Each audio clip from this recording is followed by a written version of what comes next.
This is why the UK is so far behind with preventative health. So these are my results that I put into the heart health checker, and mine come back at 36.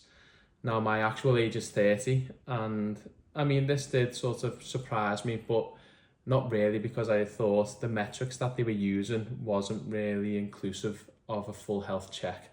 So my BMI come up close to the upper limit of 25, and it said if I remain under this, then my risk of cardiovascular complications, along with type 2 diabetes, etc., are reduced and lower.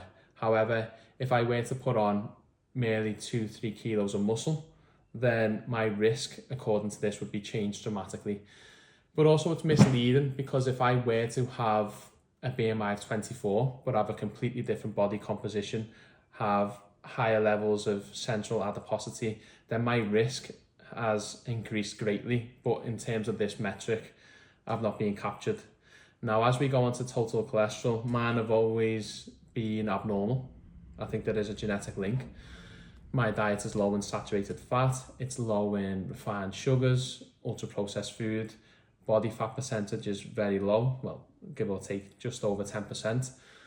And this doesn't really capture what we need to do with cholesterol. So for example, we've taken total cholesterol and HDL.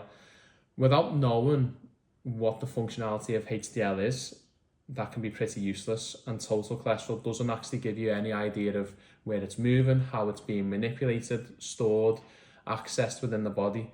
So by using that metric alone to establish cardiovascular disease is pretty poor.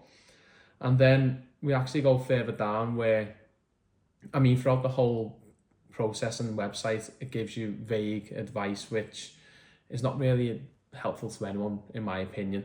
And then it does say near the bottom that if you are under the age of 40, then it's unlikely that you'll be called for an NHS health check for blood pressure or cholesterol. Now, given the fact that cardiovascular disease is still the biggest killer worldwide, over 19 million people, give or take, per year, it seems stupid to not be testing for this when the disease will be progressing. So there's evidence as early as 5 years old where this disease is starting to manifest. So why do we leave it until 40 years old when you start to intervene? When if you are going to have a heart attack, then 50% of men, for example, will have this by the age of 65. So we're giving ourselves a narrow window to operate, and this needs to be changed, which is what we're all advocating for. And hopefully you will get something out of our podcasts or any other advice that we put out.